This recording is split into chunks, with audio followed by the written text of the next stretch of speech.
Mesdames, Messieurs, bonsoir. Il est 20h sur les antennes de la télé Futur Média. C'est parti pour le sommaire de cette édition. La femme du fossoyeur de la Somalienne, Khadar Ahmed, sacré étalon d'or du FESPACO 2021. Elle a reçu son prix des mains du chef de l'État du Sénégal. Le Sénégal invité d'honneur donc de cette édition. Une déception pour Bamoum Nafi, du réalisateur Mamadou Dia qui faisait partie des favoris. Nous parlerons de tout cela avec notre invité qui est là, Oumi Regina Sambo, acteur du secteur et ancienne présidente de l'association des journalistes de la presse culturelle. Les rescapés de l'explosion de la mine de Kadiando ce vendredi dans le département de Bignona, admis aux urgences de l'hôpital régional de Ziguinchor. Les parents des victimes demandent l'accompagnement de l'État.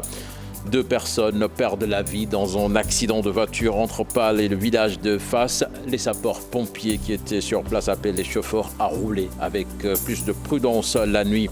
Et puis les concessionnaires du nettoiement annoncent une grève ce lundi.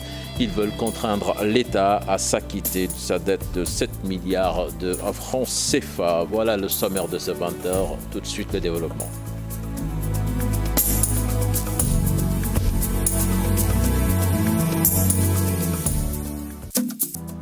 Nous démarrons donc ce 20h avec une large page culture avec notre invité qui est en place, Oumi Regina Sambo. Oumi, bonsoir.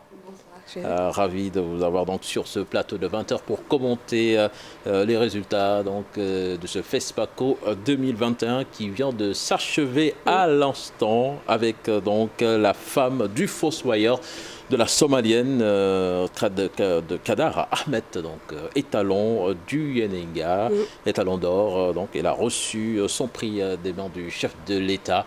Alors, un petit commentaire, une petite déception quand même pour le Sénégal, parce qu'on espérait tous que Bamoum Nafi allait remporter l'étalon d'or. Et finalement, le trophée est parti en Somalie.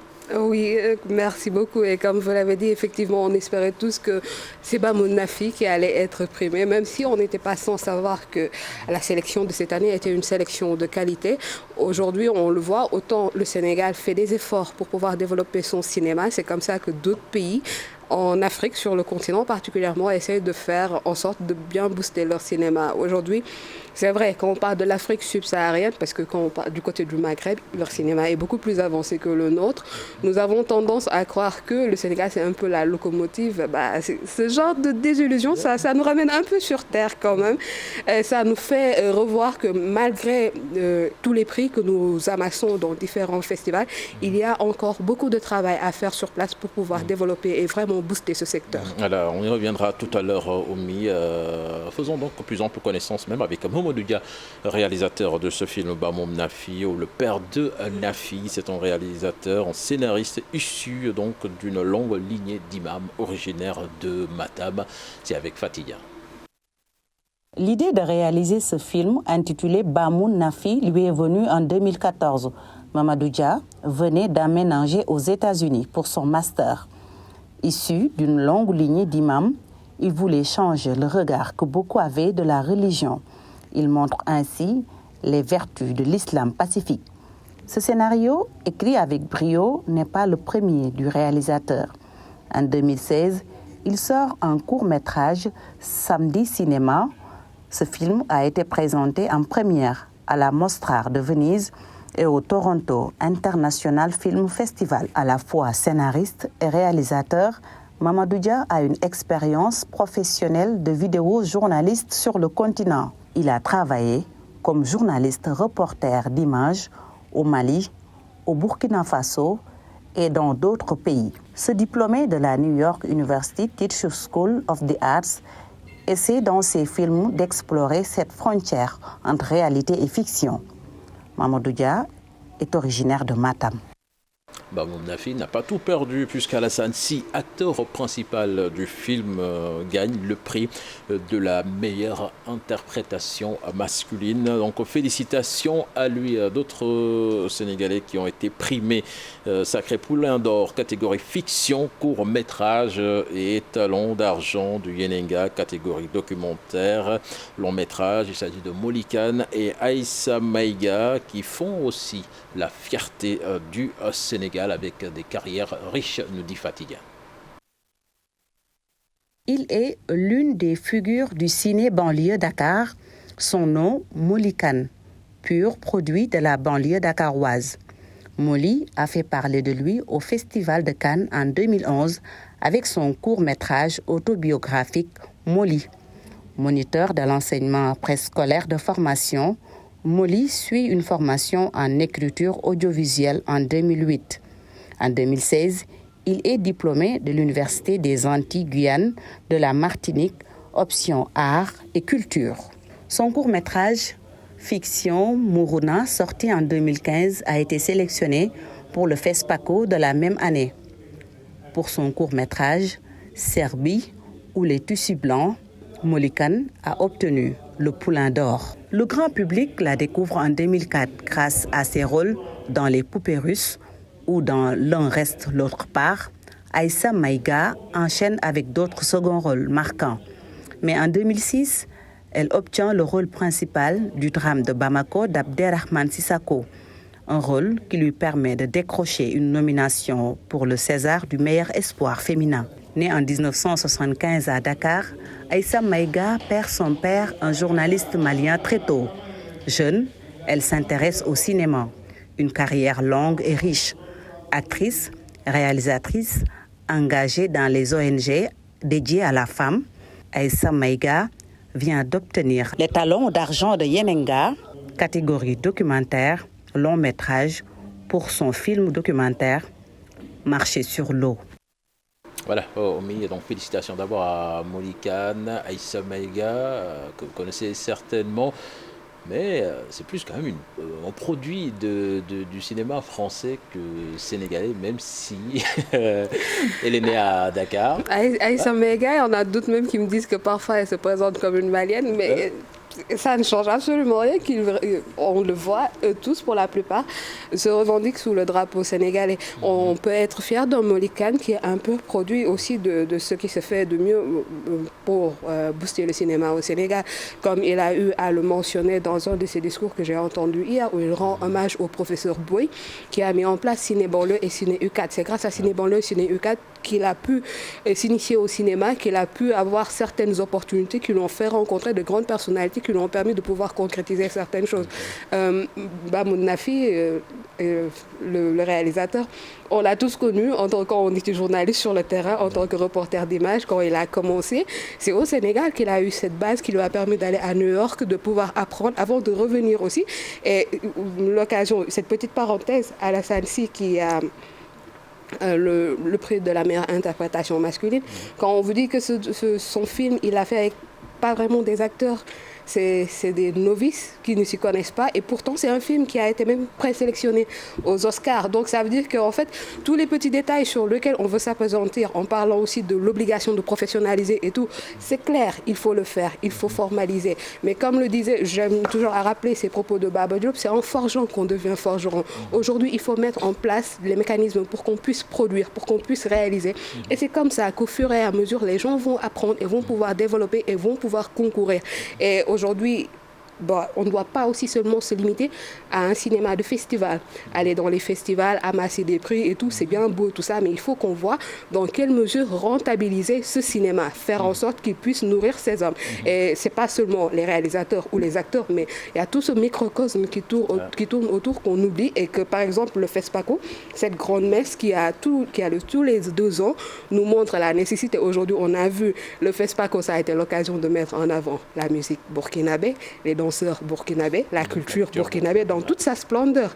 Nous, au Sénégal, est-ce qu'on a ce type d'événement qui nous permet de montrer le Sénégal? Et justement, l'industrie cinématographique est relativement fragile au Sénégal, il faut le dire, parce qu'on voit peu de longs métrages. Il en sort pratiquement peut-être un durant l'année. Et ça, c'est très insuffisant quand même pour... Déjà, on a un fonds de promotion de l'industrie cinématographique et audiovisuelle depuis le temps que le président a dit que ça va passer à 2 milliards. Il l'a dit tout récemment, lors de la sortie de la cérémonie de clôture. C'est en janvier 2022 que ça va passer à 2 milliards, alors qu'on l'annonce depuis plusieurs années déjà. Je pense que c'est lorsque Alain Gomis a eu le deuxième étalon du Yalenga en 2017 qu'on avait annoncé que ça allait passer à 2 milliards. Ça ne s'est pas fait. Et ces 2 milliards, c'est le coût, par exemple, d'un long métrage. Voilà. Donc vous voyez, autant les producteurs, ils sont tous là à dire que oui, ça vous crédibilise quand vous avez un projet que vous êtes en train de monter et qu'on voit dans les guichets internationaux que votre État a déjà mis 100, 200 millions. Mais si vous avez un budget de 2 milliards pour faire le film, on vous donne 100 millions. Est-ce qu'on vous a réellement aidé ? Il y a toutes ces questions qui se posent. Et aujourd'hui, c'est vraiment... tout le monde est obligé de se réinventer parce que la plupart des guichets internationaux qui finançaient le cinéma, qui imposaient parfois leurs dictats, ne sont plus là. Aujourd'hui, c'est nos États qui doivent prendre en compte ce genre de secteur et malheureusement, ils sont à la traîne. Donc là, on peut parler d'un engagement insuffisant de la part de l'État. Alors, en fait, c'est pas évident de dire que c'est suffisant ou c'est insuffisant parce que dans nos pays, quand même, moi, j'aime à le rappeler, comme le disait Macky Sall, tout est urgence. Il y a beaucoup de secteurs où ça va mal. On ne peut qu'essayer et tout. Mais il est important qu'on fasse comprendre au Sénégalais l'importance de la culture parce qu'aujourd'hui, certains peuvent entendre ces 2 milliards et dire que c'est exorbitant pour un secteur comme la culture parce que c'est de l'amusement et tout. Aujourd'hui, quand on voit comment les États-Unis dominent le monde, c'est passé par le cinéma. Faut pas qu'on se leurre. Et dans beaucoup de secteurs aujourd'hui, on fait passer certaines idées, c'est à travers le cinéma et tout. Il est important qu'on produise nos propres contenus. Et cette production, ça a un coût. Il faut qu'on en ait conscience. Et on doit être conscient aussi que le secteur culturel peut vraiment booster un pays. Aujourd'hui, le Sénégal, nous sommes un petit pays. C'est tout récemment que nous avons le pétrole, le gaz et tout ça. Mais si le Sénégal est un pays super connu, c'est grâce à la culture. Voilà, avant de vous libérer, Oumi, au Sénégal, on note une explosion des séries. Vous êtes actrice en plus d'être journaliste. Est-ce que cela ne va pas contribuer à la mort du grand écran ?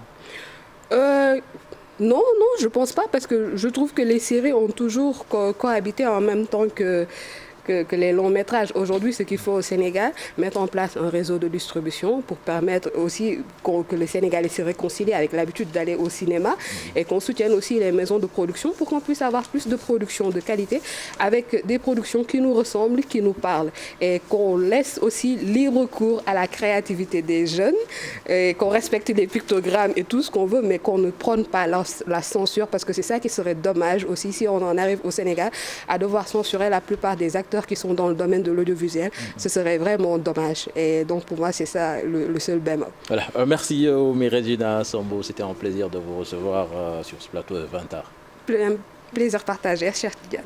Voilà, le reste de l'actualité à présent avec les rescapés de l'explosion de la mine de Kadiando. C'était ce vendredi dans le département de Bignona. Ils ont été admis aux urgences donc, de l'hôpital régional de Ziguinchor. Rappelons que cette mine a causé 6 morts. Les parents des victimes demandent l'accompagnement de l'État. Boubacar Diassi. Parmi les 7 blessés, 4 sont admis aux urgences de l'hôpital régional de Ziguinchor où nous avons trouvé cet accompagnant. Nous étions en train de causer quand nous avons entendu une grande explosion. Certains pensaient que c'était les militaires, mais d'autres étaient convaincus que c'était un accident. Nous tous avons accouru et les avons trouvés par terre. Il y avait 5 morts sur le coup. Ce témoin et parents de victimes lancent cet appel aux autorités. Parce que nous sommes des Sénégalais à part entière. Quoi qu'il en soit, nous sommes tous des Sénégalais. Ce qui me touche chaque Sénégalais. Ce drame ne concerne pas que Kandiadjou. Tous les Sénégalais sont concernés par ce drame. Alors c'est normal que l'État nous accompagne. Surtout nos blessés. Ce drame a fait plus d'une dizaine de victimes, dont 6 morts, 7 blessés et 2 rescapés. Merci à vous, Boubacar Diassi. Un accident qui a fait 2 morts. C'est entre Pâle et le village de Fass. C'était dans la nuit aux alentours de 4 heures du matin. Les sapeurs-pompiers qui étaient donc sur les lieux en ont profité pour alerter les chauffeurs et les inviter à la prudence. Ousseynou Diop. L'accident s'est produit entre Pâle et Fass Ngom à 4h30 du matin. Il s'agit d'une collision entre un bus immatriculé DK 2480C et une voiture 406 DK 041 AG. Le chauffeur et le passager qui étaient dans la petite voiture ont perdu la vie sur le coup. En particulier, c'était un choc frontal, occasionnant 02 blessés. Les 2 autres blessés, ce sont les passagers du véhicule particulier. Ce sont des corps sans vie. L'intervention a duré plus de 3 tours d'horloge pour sortir le chauffeur et le passager de la voiture 406. Les sapeurs-pompiers de Louga ont participé à cette intervention pour apporter le soutien à leurs collègues de Saint-Louis. La première victime a été servée vers 7 heures parce que c'était des victimes qui étaient incarcérées. Parce que c'était un choc frontal entre le bus et le particulier. L'adjudant Biram Kairé a profité de l'occasion pour lancer un message à l'endroit des chauffeurs.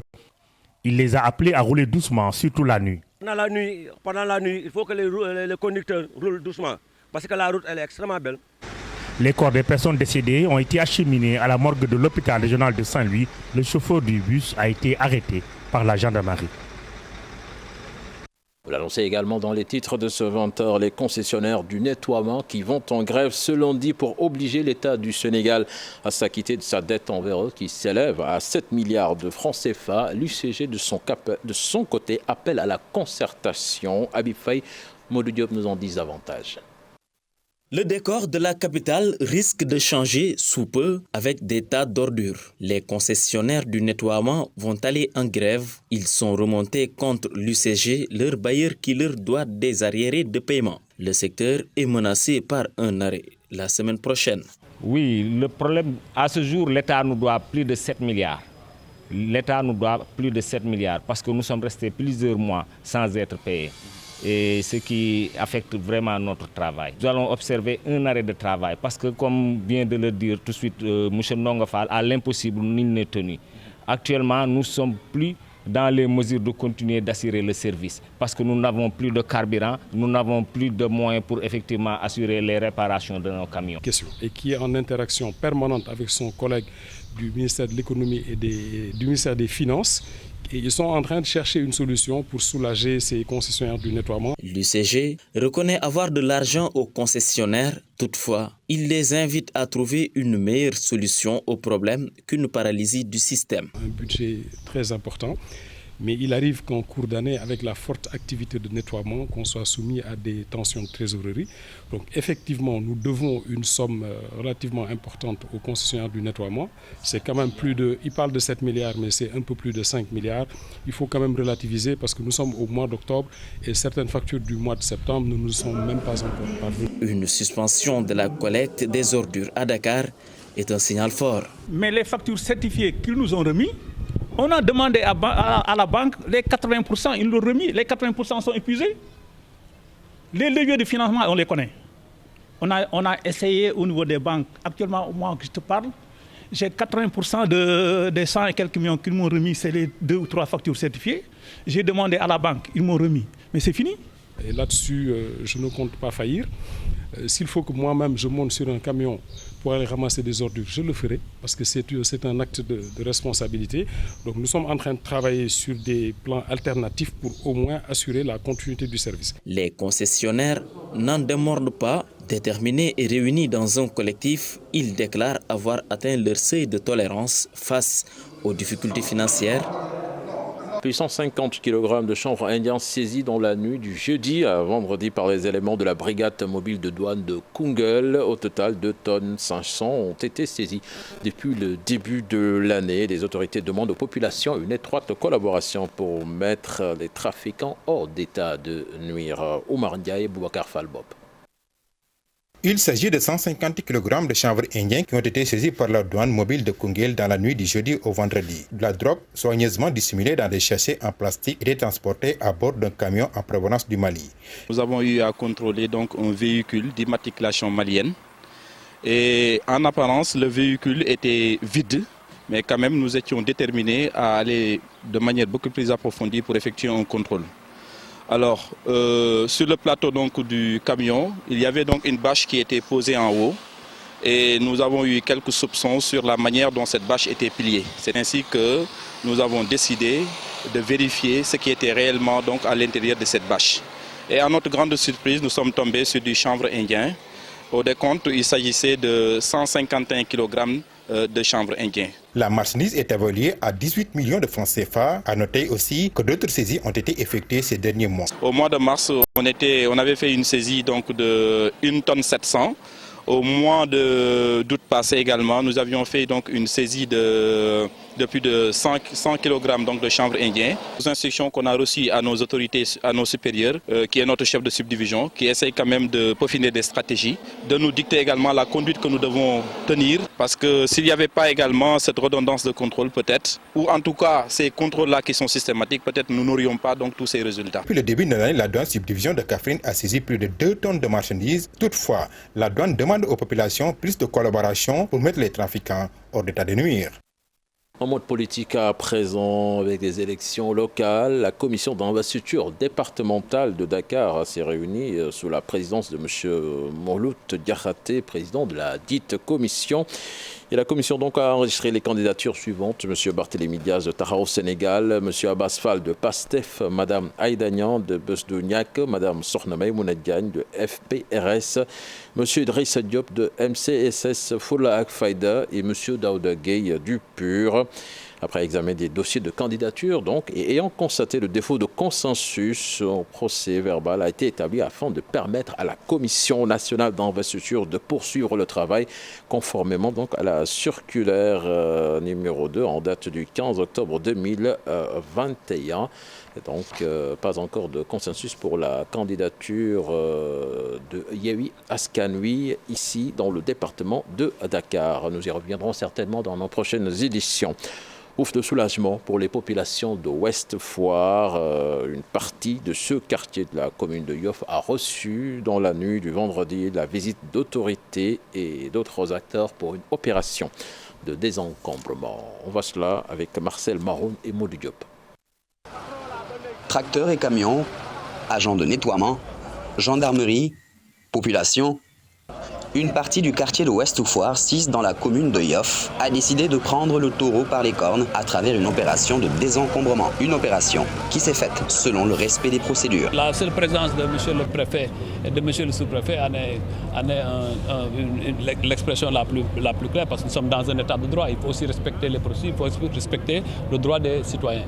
Mais l'essentiel aujourd'hui, c'est cette opération est souhaitée par les populations. Même vous avez vu le soutien massif des populations. Et je crois que cela est fait dans l'intérêt de tous les Sénégalais, mais l'intérêt de toute la commune de Yoff d'abord, qui aussi est une commune importante dans la région de Dakar. L'objectif du désencombrement effectué hier était de renouer avec un cadre de vie sain et agréable à Ouest Foire. Une action qui est appelée à se généraliser à travers le pays. La demande la plus forte des populations, surtout de Ouest Foire, est une demande de cadre de vie et une demande de sécurité.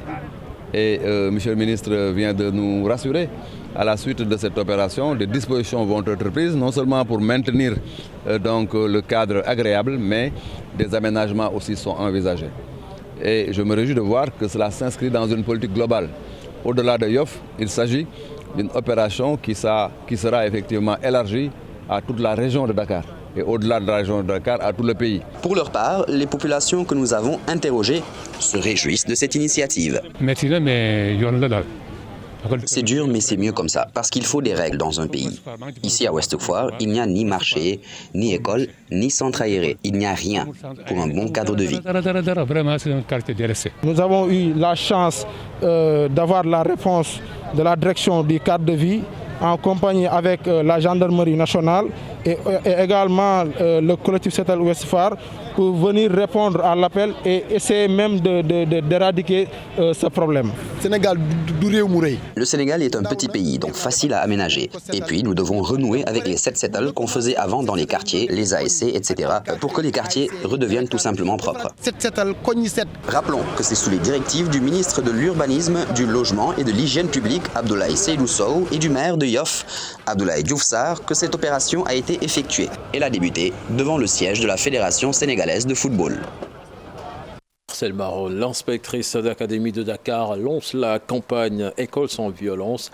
Elle a réuni les présidents des gouvernements scolaires pour les sensibiliser sur les conséquences de ce fléau. Et pour réussir cette campagne, une grande marche est prévue le 27 octobre prochain dans la capitale. On voit cela dans cet élément signé Modoufal et Tierno Laurent Mendy. Les présidents des gouvernements scolaires des lycées et collèges de Dakar, chantant l'hymne national du Sénégal en présence de l'inspectrice d'académie, les deux parties se retrouvent autour de la table pour le lancement de la campagne École sans violence, parce que le fléau demeure une menace. Nous avons parlé de plusieurs problèmes, dont la violence à l'école. Nous savons tous ce que nous avons vécu ces derniers temps dans l'environnement scolaire en termes de violence. Et nous avons, au niveau de l'académie, décidé de nous arrêter, de réfléchir un peu pour voir comment faire pour accompagner nos écoles, nos établissements, afin d'éradiquer une bonne fois pour toutes ces faits de violence qui sont devenus récurrents. L'IAD Dakar veut reprendre le mal par la racine en misant sur la prévention. Du coup, un accord a été trouvé avec les représentants des élèves pour l'organisation d'une grande marche le 27 octobre pour dire non à la violence à l'école. Ce sera une grande mobilisation que nous allons faire et marcher de la place de l'Obélisque à la RTS pour marquer notre désaccord sur ce qui se fait au niveau des établissements en termes de violence. Ils ont adhéré et ils ont accepté d'être les porteurs donc de cette voix-là auprès de leurs camarades, à la maison, dans la rue, pour que la violence vraiment ne soit plus présente dans notre environnement. Les présidents des gouvernements scolaires sont les porteurs du message auprès de leurs camarades. Ils adhèrent au projet parce qu'étant conscients des enjeux. Je vais aller sensibiliser mes camarades de classe, Inch'Allah, pour pour amener une mobilisation pour continuer nos projets. Et Inch'Allah, je le sens, je le sais très bien, on va l'accomplir. Cheikh Ahmadou Bamba Diaw et ses camarades rentrent à la maison avec près de 50 slogans des fondamentaux de la discipline et du civisme pour vaincre la violence en milieu scolaire.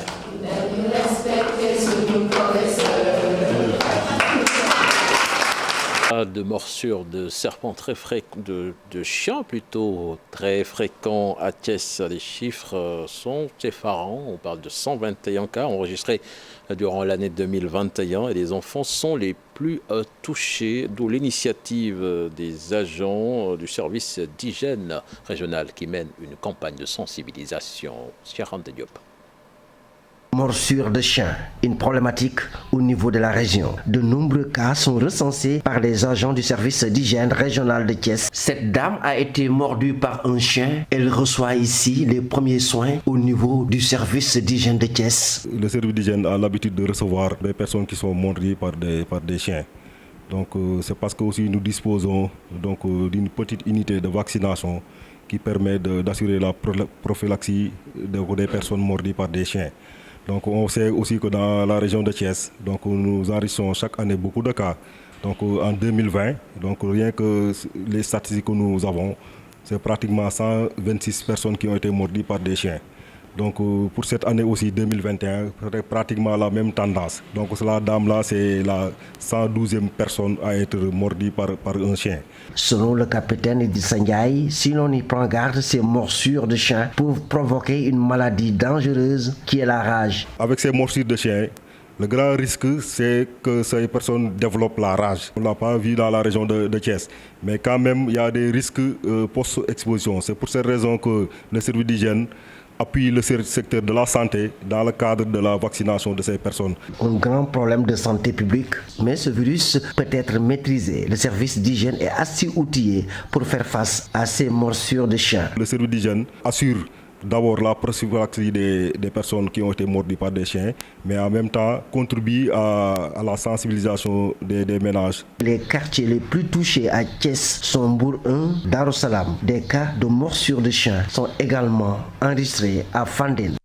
La page des sports à présent. Djambar qui joue sa survie en Coupe CAF ce dimanche face à Inimba au Nigeria. La LSFP en conclave ce week-end à Saly. C'est pour trouver des solutions aux problèmes de développement du football local sénégalais. C'est avec Cher Sali Boudiara. Idéal. Djambar de Saly condamné à l'exploit devant Inimba FC ce dimanche fait d'ores et déjà face à des difficultés au Nigeria.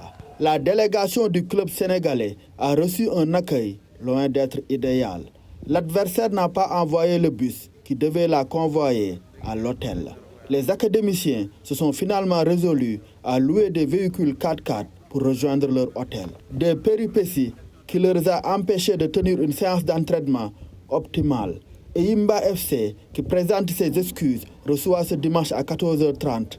Djambar de Saly, battu à domicile, 1-0 pour le compte du deuxième tour, retour des préliminaires de la Coupe CAF. En attendant, la Ligue sénégalaise de football professionnel tient un panel ce samedi et dimanche à Saly. Après 12 ans d'existence, elle va tenter de se donner des pistes pour son développement. Les ateliers vont être axés sur le modèle économique, la gouvernance, le marketing et la problématique des infrastructures. Le marché des transferts des joueurs de cette ligue bat son plein dans la perspective de la saison 2021-2022. Dakar Sacré-Cœur, club de la Ligue 1, se renforce en s'attachant les services de l'expérimenté défenseur central, Cheikh Omar Koné. Le champion du Sénégal en 2016 avec l'US Gorée a passé les 2 dernières saisons sous les couleurs de l'ASC Jaraaf. Football toujours, l'ancien international français d'origine sénégalaise, Patrice Evra, révèle un passé douloureux dans son autobiographie. À 40 ans, l'ancien défenseur latéral gauche raconte pour la première fois avoir été victime d'abus sexuels à son jeune âge. C'était dans la maison du principal de son collège où il passait ses nuits pour éviter les longs trajets pour rejoindre le logement de ses parents. Un choc caché à tout le monde pour pouvoir faire une brillante carrière comme la sienne.